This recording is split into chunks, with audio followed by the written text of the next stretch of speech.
लूका रचित सुसमाचार अध्याय 5 वचन 29 से लेकर 32 तक मैं पढ़ती हूँ, ध्यान से सुनिए। तब लेवी ने अपने घर में उसके लिए एक बड़ा भोज दिया और चुंगी लेने वालों की और अन्य लोगों की जो उसके साथ भोजन करने बैठे थे एक बड़ी भीड़ थी। इस पर फरीसी और उनके शास्त्री उसके चेलों से यह कहकर कुड़कुड़ाने लगे, तुम चुंगी लेने वालों और पापियों के साथ क्यों खाते पीते हो? यीशु ने उनको उत्तर दिया, वैद्य भले चंगों के लिए नहीं परंतु बीमारों के लिए आवश्यक है। मैं धर्मियों को नहीं परंतु पापियों को मन फिराने के लिए बुलाने आया हूँ। Hallelujah, hallelujah, hallelujah, hallelujah. मेरे प्यारे भाई और बहनों, यहाँ पर वचन बता रहा है कि लेवी ने अपने घर में एक बड़ा भोज दिया, यानी मेजबानी रखी। लेवी एक चुंगी लेने वाला व्यक्ति था। चुंगी लेने का वो काम करता था, कर लेने का काम करता था। पर जब प्रभु यीशु ने उसे अपने पीछे बुलाया अपने मार्ग में चलने के लिए, तभी उसने अपना सब कुछ छोड़कर उसके पीछे हो लिया। सब कुछ छोड़कर यानी अपना काम जो वो कर रहा था इतने सालों से, उसे उसने बंद किया और तुरंत वो यीशु के पीछे हो लिया। और इस आनंद में उसने अपने घर पे मेजबानी रखी, यानी बहुत बड़ा भोज रखा और यीशु के लिए ही उसने ये रखा था। और जाहिर सी बात है, अगर यीशु मसीह उसके घर पे भोजन करने के लिए आया तो उसके साथ में उसके चेले भी आए, और चेले आए तो उसके साथ में बाकी की भीड़ भी उसके पीछे हो ली। यहाँ पर लिखा है एक बड़ी भीड़ थी यीशु के साथ, और ये वहाँ पर खाना खाने के लिए यीशु बैठा था। और जब भी वो भोजन के लिए बैठा तभी उसके साथ में उसके चेले भी बैठे, और जब भी उसके चेले खाना खा रहे थे तभी उस दरमियान बहुत से पापी लोग, यानी जो शास्त्री परुसी की नज़र में पापी थे, बुरा काम करने वाले थे, ये लोग भी यीशु के साथ बैठे खाना खाने के लिए, भोजन करने के लिए। और ये बात उस समय जो वहाँ पर शास्त्री और परुसी मौजूद थे उनको ये पसंद नहीं आई। वो आपस में कुड़कुड़ाने लगे और चेलों के पास शिकायत करने लगे। शिकायत करके कहने लगे कि तुम चुंगी लेने वाले और बाकी के बुरे लोगों के साथ क्यों खाते पीते हो? यानी उनको क्या कहना था? उनको ऐसा कहना था कि तुम्हारा गुरु यानी यीशु मसीह ये तो खुद को परमेश्वर का पुत्र कहता है ना, वो खुद को परमेश्वर होने का दावा करता है, वो लोगों को चंगा करता है, वो खुद को परमेश्वर का दर्जा देता है, यानी वो खुद पवित्र है ऐसा वो साबित करता है। तो खुद धर्मी होकर, खुद गुरु होकर वो पापियों के साथ क्यों संगति रखता है? पापियों के साथ क्यों उठना बैठना उसका चलता है? क्यों पापियों के साथ वो खाना खाने बैठा है? शास्त्री और परुसी की नज़र में ये बाकी के लोग पापी लोग थे और वो खुद को धर्मी समझते थे। Hallelujah, hallelujah, hallelujah, hallelujah. वो खुद को धर्मी समझते थे और बाकी सब उनकी नज़र में पापी लोग थे, बुरे लोग थे, गलत काम करने वाले लोग थे। और इसीलिए वो आपस में कुड़कुड़ा रहे हैं कि तुम क्यों उनके साथ खाते पीते हो? तभी चेलों ने नहीं तो बल्कि प्रभु यीशु मसीह ने उत्तर दिया उनको। उसने प्रभु ने उत्तर दिया है, वैद्य भले चंगों के लिए नहीं होता तो बल्कि बीमारों के लिए होता है। मैं तो धर्मियों को नहीं तो बल्कि पापियों को बुलाने के लिए आया हूँ। मेरे प्यारे भाई और बहनों, इस बात से वो बता रहा है कि वैद्य यानी आज के समय पर हम कह सकते हैं डॉक्टर सबको बात समझ में आती है। और ये किसके लिए रहते हैं? जो बीमार है उनके लिए। उदाहरण के रूप में मैं आपको बताती हूँ, आपका कोई घर का व्यक्ति आपके पास आता है और कहता है चलो जल्दी से हमें डॉक्टर के पास जाना है। आप कहेंगे क्यों जाना है? अरे आपका इलाज कराना है। क्यों? आप बीमार हैं, आपको इलाज कराना है। आप उनके ऊपर गुस्सा करेंगे, पर मुझे नहीं जाना डॉक्टर के पास। वो कहेंगे नहीं नहीं, आपको डॉक्टर के पास चलना ही होगा। पर मुझे जाना ही नहीं है, तो मैं बीमार ही नहीं हूँ। तो वो कहेंगे नहीं नहीं, मेरे खातिर तो चलिए, एक बार मेरे खातिर तो चलिए और डॉक्टर के पास से इलाज करा लीजिए, डॉक्टर के पास से दवा ले लीजिए। आप लेंगे क्या? आप उनको सीधा कहेंगे मैं बीमार ही नहीं हूँ तो मुझे जाने की ज़रूरत नहीं है। फिर वो कहेंगे ठीक है, मैंने ये दवा लाई है, कम से कम ये तो खा लीजिए। आप बोलेंगे क्यों खाऊँ दवा? नहीं, ये सर दर्द की दवा है, इसे खाने से आपको सर दर्द से राहत मिल जाएगी। आप कहेंगे मुझे सर दर्द है ही नहीं तो मैं क्यों खाऊं? ये दवा की मुझे ज़रूरत नहीं है क्योंकि मुझे सर दर्द है ही नहीं। और इसके उल्टा अगर आप बीमार हैं तो आप खुद सामने वाले व्यक्ति को कहेंगे कहीं से मुझे कोई मेडिकल की गोली लाकर देंगे क्या? सर में बहुत दर्द हो रहा है। कब कहेंगे? जब आप बीमार रहेंगे तब। आप बीमार नहीं हैं तो कोई आपको कितना भी ज़बरदस्ती करे आप नहीं सुनेंगे उनका, क्योंकि आपको वो समस्या है ही नहीं। तो प्रभु वही कह रहा है, मैं धर्मियों को बुलाने के लिए नहीं आया हूँ।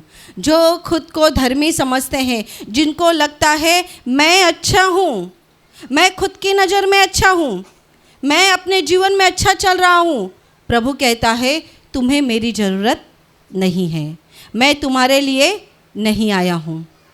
पर इसके अलावा जैसा मैंने बताया, आपके सर में दर्द हो रहा है या पेट में कहीं दर्द हो रहा है और आपको ऐसा लगता है कि कहीं से कोई तो कुछ तो करे मेरे लिए, मैं बहुत परेशान हूँ, बहुत दर्द हो रहा है। और कोई आता है आपको बताता है ये गोली है, खा लीजिए, मैंने इस मेडिकल से लाई है। आप बोलेंगे कौन से भी मेडिकल से रहने दो, पहले मुझे दो, मुझे तकलीफ़ हो रही है, मुझे दर्द हो रहा है। और वो गोली खाने के बावजूद आपको आराम नहीं मिला तो आप खुद कहेंगे किसी डॉक्टर के पास लेकर चलो, मेरा इलाज कराओ, किसी डॉक्टर के पास लेकर चलो, क्योंकि मुझे डॉक्टर की ज़रूरत है। कब ज़रूरत है? जब आपको लगता है आप बीमार हैं तब। वैसे ही जब मनुष्य को लगता है मैं बुरा व्यक्ति हूँ, मैं एक पापी व्यक्ति हूँ, तभी उसे अंदर से महसूस होता है मुझे प्रभु यीशु की ज़रूरत है। और प्रभु यीशु कहता है मैं तुम्हारे लिए उपलब्ध हूँ। Hallelujah, hallelujah, hallelujah, hallelujah. प्रभु उनके लिए ही उपलब्ध है जिनको लगता है मैं बीमार हूँ। अभी आप बोलेंगे बीमार, शरीर की बीमारी की बात मैं नहीं कर रही, मैं आत्मा की बीमारी की बात कर रही हूँ। जिनको आत्मा में लगता है मैं बीमार हूँ, वैसे तो देखा जाए हम सब बीमार हैं, हम सब की आत्मा खराब हो चुकी है। हम सब शरीर से, कुछ लोग शरीर से बीमार हैं, कुछ लोग शरीर और आत्मा दोनों से बीमार हैं। आपके आत्मा में कुछ बुरा हो रहा है, आपकी आत्मा बिगड़ रही है, आपकी आत्मा में कुछ दुख है, आप अंदर से तकलीफ़ में हैं, तो मेरे प्यारे भाई और बहनों, हम सब के लिए वो प्रभु यीशु मौजूद है और हमें उसकी ज़रूरत है। Hallelujah, hallelujah, hallelujah, hallelujah. जैसे कि बहुत बार गवाही यहाँ को सुनने के लिए मिलता है, आपकी पत्नी आपको कितना भी बोले प्रार्थना में चलिए ना, आप बोलेंगे मुझे ज़रूरत नहीं है, तू जा, तू जा, बच्चों को भी लेकर जा, तू जा प्रार्थना में, मैं बाद में कभी आऊँगा। बहुत सारे भाइयों का उत्तर रहता है। बहुत बार भाई यहाँ से बताते भी है मेरी पत्नी तो बार बार मुझे कहती थी प्रार्थना में चलने के लिए, पर मुझे ज़रूरत नहीं लगी, मैं इसको कहता था तू जा। कुछ महीना पहले एक भाई ने गवाही दी ना यहाँ से, उन्होंने बताया ना उनके कमर में दर्द था या कंधे में कुछ तो दर्द था, रात भर सो नहीं पाते थे। उनका ऐसा सोच था कि पत्नी तो घर में रहती है, खाना बनाती है, फ्री रहती है, वो जाएगी प्रार्थना में, पर मैं तो पुरुष हूँ, एक मर्द हूँ, मुझे तो कमाना चाहिए, घर गृहस्थी देखना रहता है, तो मुझे प्रार्थना की ज़रूरत नहीं है। जब उनको ही तकलीफ़ शुरू हो गई तभी वो आए पत्नी के साथ। प्रभु जो दया का सागर है, प्रभु के पास उन्होंने प्रार्थना किया, प्रभु ने उनको चंगा किया। और इस भाई ने मंच पे से गवाही दी कि पहले मुझे लगता था कि केवल पत्नी को ही प्रार्थना में जाने की ज़रूरत है, लेकिन ऐसा नहीं है। हर एक व्यक्ति को समय निकालकर परमेश्वर के चरणों में आकर बैठने की ज़रूरत है। हर एक व्यक्ति को, फिर वो औरत हो या पुरुष हो, कोई भी हो, दुनिया में हर एक व्यक्ति को परमेश्वर की ज़रूरत है। मेरे प्यारे भाई और बहनों, वचन कहता है वो वैद्य यानी जो बीमार है, जो पापी खुद को समझते हैं, उनको ही परमेश्वर की ज़रूरत है। पर जो खुद को पापी नहीं समझते, खुद को भला चंगा समझते हैं, खुद को अपने नज़र में धर्मी समझते हैं, शास्त्री और फरीसियों के समान, उनके लिए प्रभु उपलब्ध नहीं है। क्या शास्त्री फरीसियों को पता नहीं था कि प्रभु लोगों को चंगा करता है? पता था, लेकिन ऐसा था ना कि वो खुद भी नहीं आना चाहते थे और दूसरों को आने के लिए भी रुकावट करते थे। जैसे कि शैतान खुद भी स्वर्ग में नहीं जाएगा और मनुष्य को भी जाने के लिए नहीं देगा। वो खुद स्वर्ग से गिर चुका है और उसकी यही इच्छा है कि मैं स्वर्ग में नहीं जाऊंगा तो किसी को नहीं जाने दूंगा। वैसे ही शैतान के आज भी बहुत सारे बच्चे इस संसार में काम कर रहे हैं। मैं अच्छा काम नहीं करूंगा, किसी को नहीं करने दूंगा। सुने हैं ना आपने कितने लोगों के मुंह से, मैं अच्छा काम नहीं करूंगा, किसी को नहीं करने दूंगा। मैं प्रभु के पास नहीं जाऊंगा, किसी को नहीं जाने दूंगा। अगर आप प्रभु के बच्चे हैं तो अब से आपके मुंह से ऐसा आना चाहिए, मैं तो स्वर्ग में जाऊंगा, मेरे आसपास के लोगों को भी स्वर्ग में लेकर जाऊंगा। यानी क्या, मैं उनके लिए भी प्रार्थना करूंगा। मुझे स्वर्ग का रास्ता मिला, मैं उनके लिए भी प्रार्थना करूंगा। मैं खुद तो स्वर्ग में जाऊंगा ही, पर साथ में मेरे आसपास के लोगों को भी लेकर जाऊंगा। Hallelujah, hallelujah, hallelujah, hallelujah. मेरे प्यारे भाई और बहनों, हम सबको पापों की क्षमा की ज़रूरत है। पर कब ज़रूरत है? जब हम मानेंगे कि हम पापी हैं, तब ज़रूरत है। और जब हम मानेंगे पापी है, यानी हमें अपने मुंह से कबूल भी करना है कि हम पापी है। कबूल करेंगे नहीं, स्वीकार करेंगे नहीं, तो परमेश्वर की दया कैसे हो जाएगी? बाइबल में एक बहुत सुंदर घटना लिखी है। एक व्यभिचार करते हुए औरत को पकड़ा गया था और शास्त्री फरीसियों ने और वहाँ के गांव के लोगों ने उसे पकड़ कर लाया और यीशु के चरणों के पास उसे डाल दिया और यीशु को कहने लगे, बता तेरे लिए सही क्या है, तू क्या कहता है, इसे मारना चाहिए कि नहीं मारना चाहिए? क्योंकि उनका शास्त्र कहता था, उनके पास जो शास्त्र था मूसा ये पुराने नियम का मध्यस्थ था, बिचवई था। यानी यहोवा परमेश्वर ने इज़राइल लोगों को जो कुछ कानून दिया था, जो नियम दिया था, ये मूसा के द्वारा इज़राइल लोगों को बताया गया था। वो बीच का व्यक्ति था, परमेश्वर के पास की बातें वो लोगों को बताया करता था। और ये कानून जो मूसा ने उनको बताया था कि जो कोई व्यभिचार में पकड़ा जाए उसको पत्थर से मार डाला जाए। और ये कानून शास्त्री फरीसियों के पास था। लेकिन जब ये औरत पकड़ी गई व्यभिचार में, और तभी उनको यीशु को फंसाना था, और तभी वो यीशु के पास इस औरत को लेकर गए और उसको बताते हैं, उसको पूछते हैं कि बता तू क्या कहता है, तेरे लिए सही क्या है? क्योंकि वो जानना चाहते थे कि यीशु के मुंह से क्या निकलता है। थोड़ी देर यीशु कुछ ना बोला, नीचे ज़मीन पर वो लिखता रहा। किसी ने कहा है कि वो उनके पाप लिख रहा था। बाइबल में नहीं लिखा वो क्या लिख रहा था, लेकिन वो ज़मीन पर कुछ तो लिखने लगा उंगली से।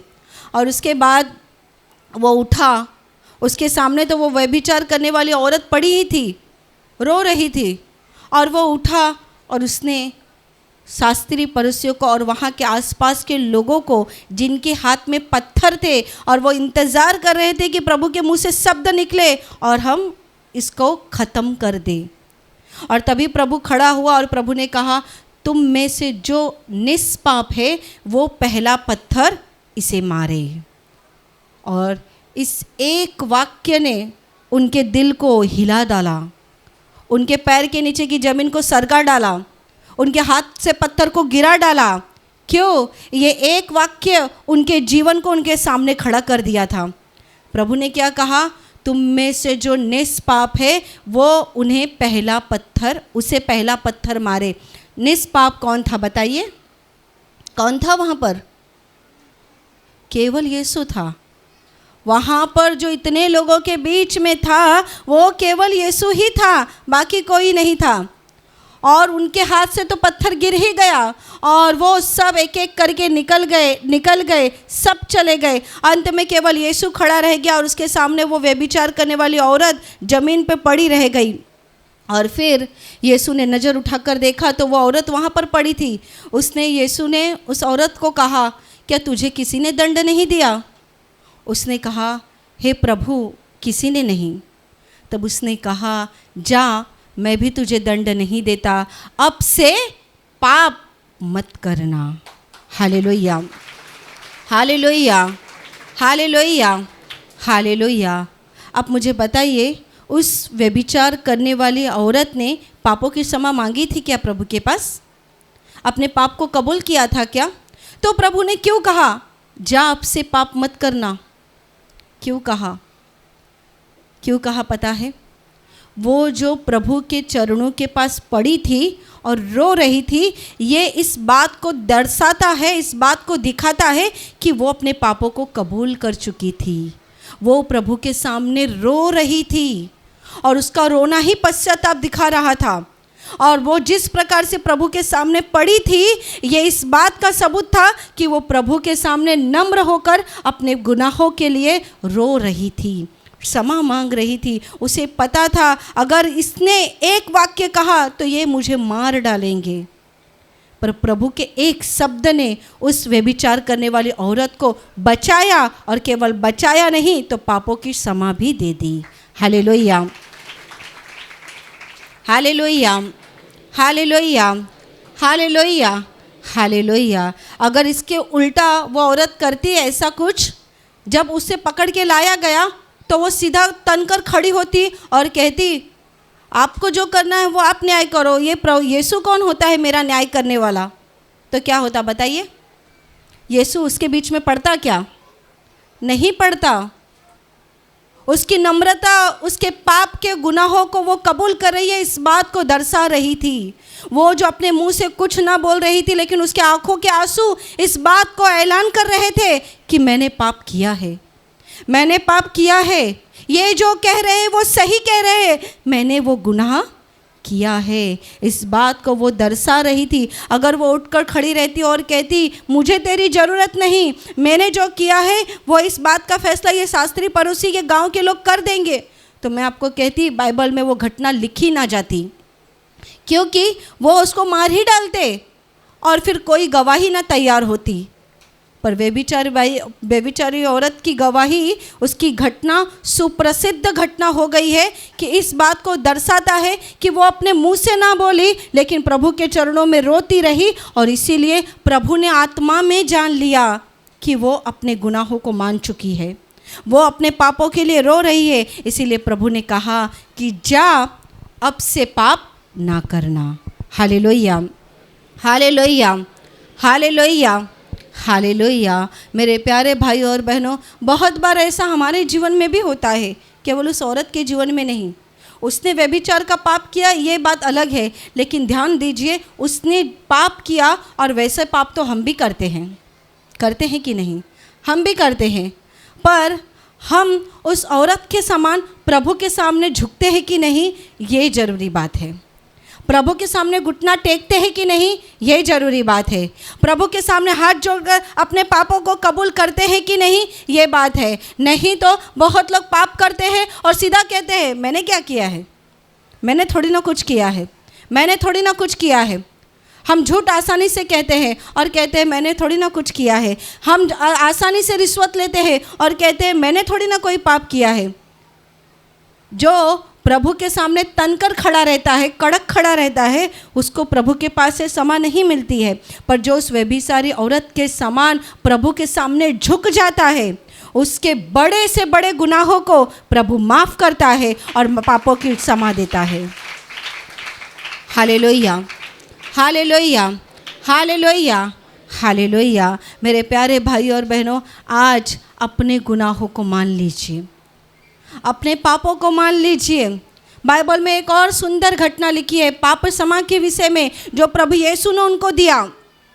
जब प्रभु यीशु एक घर में एक जगह पर बैठकर प्रभु के परमेश्वर के राज्य की बात बता रहा था, उस समय बहुत भीड़ थी उसके सामने, और इतनी भीड़ थी कि कोई वहाँ से आ जा भी नहीं सकता था, इतनी भीड़ थी। और उस भीड़ में एक लकवे के रोगी को कुछ लोग लेकर आ रहे थे, पर भीड़ इतनी ज़्यादा थी कि प्रभु तक पहुंचना उनके लिए नामुमकिन था। अब उन्होंने दूसरा मार्ग निकाला। वो मार्ग ऐसा था कि वो जिस घर में प्रभु बैठा था उस घर की छत को उन्होंने खोला, यानी वो छत पर चढ़ गए, छत को खोला, वहाँ से मरीज को नीचे उतारा, यानी बीमार व्यक्ति को, जो लकवे से बड़ा व्यक्ति था, उसको नीचे उतार दिया। ये सारी घटना जब चल रही थी, प्रभु ने अपने आँखों से देखा। क्या देखा?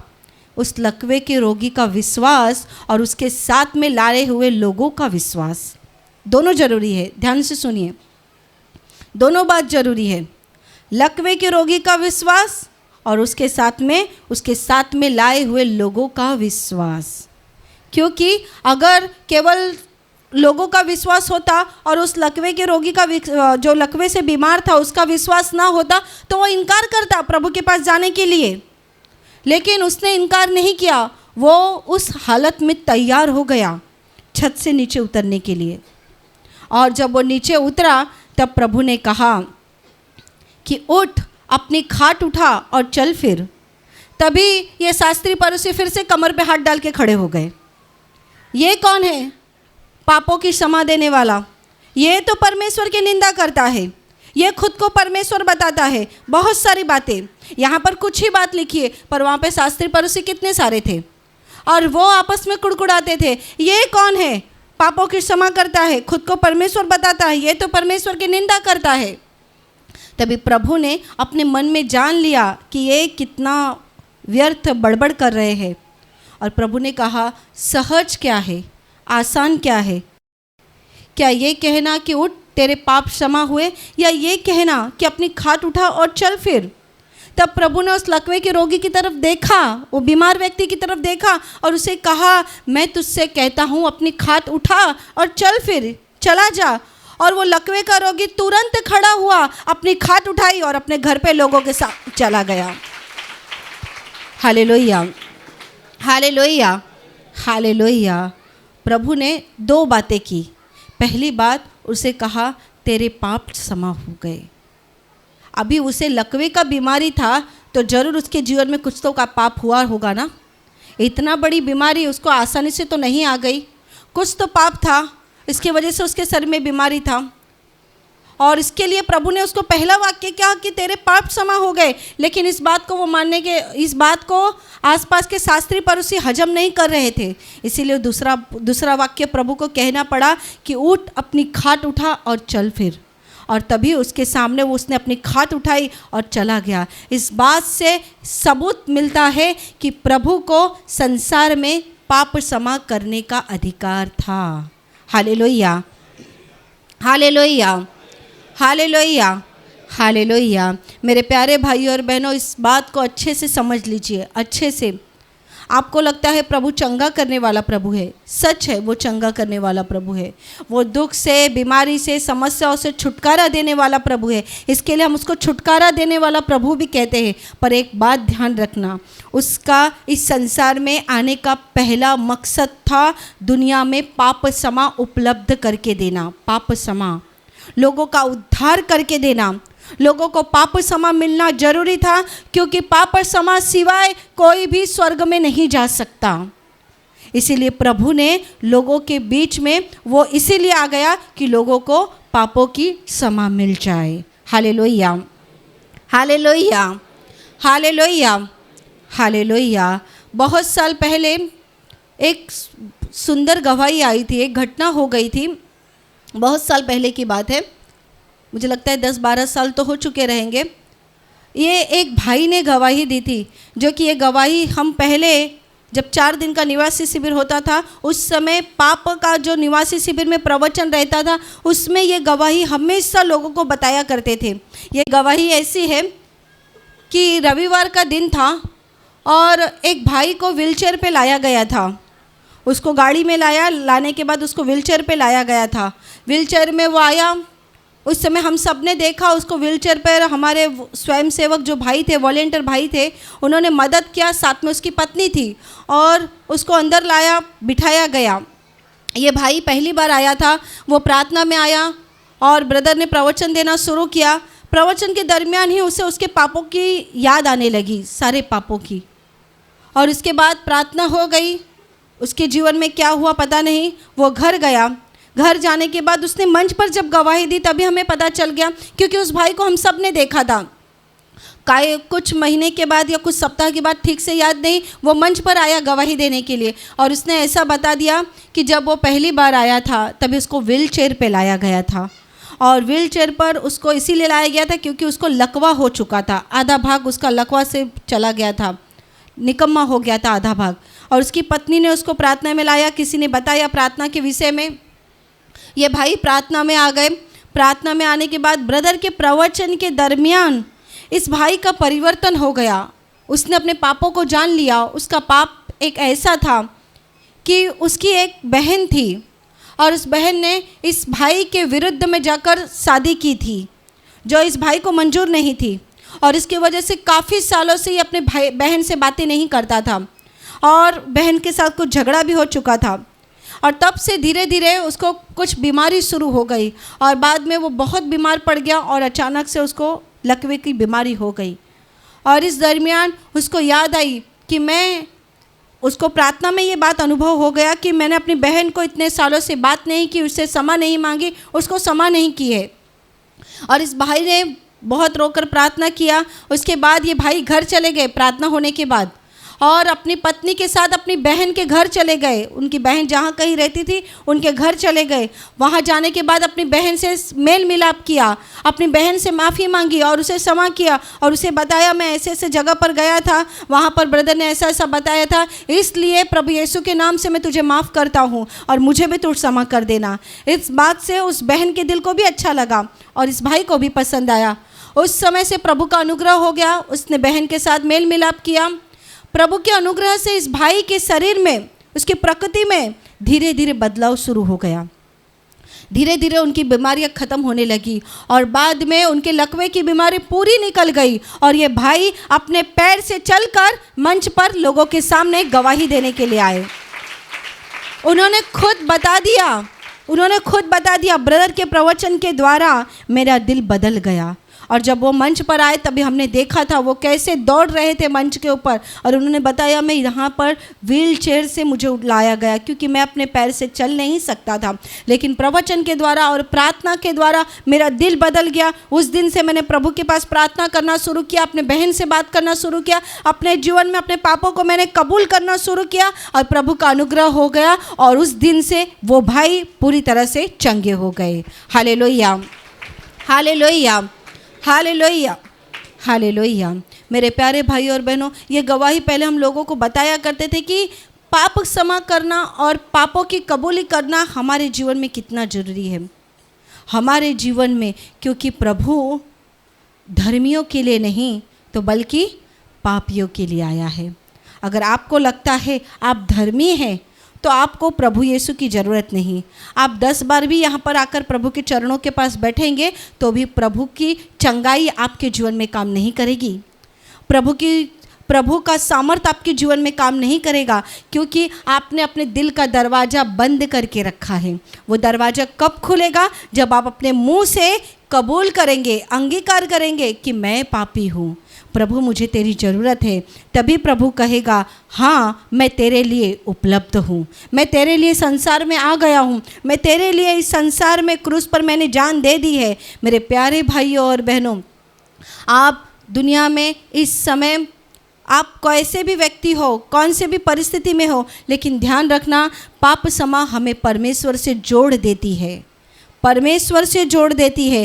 प्रभु के पास पापों को कबूल करना और उसके सामने नम्र होना, उस व्यभिचारिणी औरत के समान उसके चरणों के सामने झुक जाना, मतलब हमारे पापों के लिए पश्चाताप करना, क्षमा मांगना, जिससे परमेश्वर का अनुग्रह हो जाएगा। और आज हो सकता है वो दिन आपके लिए हो कि प्रभु आपके जीवन में भी वही काम करेगा कि जा अब से पाप मत करना, अपनी बीमारी से चंगा कर देना, आपको अपने अपनी बीमारी से छुटकारा दे देना, आपको अपने दुखों से छुटकारा दे देना। मेरे प्यारे भाई और बहनों, नम्र हो जाइए प्रभु के सामने, अपने पापों को कबूल कर लीजिए, पश्चाताप कीजिए, क्षमा मांगिए और अपने जीवन में प्रभु का स्वीकार कीजिए, जिससे प्रभु का अनुग्रह आपके जीवन में होता रहे। Hallelujah, hallelujah, hallelujah, hallelujah, hallelujah. मेरे प्यारे भाई और बहनों, अभी मैं आपके लिए प्रार्थना करने जा रही हूँ। आपके बीमार हिस्से पर हाथ रखिए। अगर वहाँ हाथ नहीं रख सकते तो आप अपने सीने पर हाथ रखिए।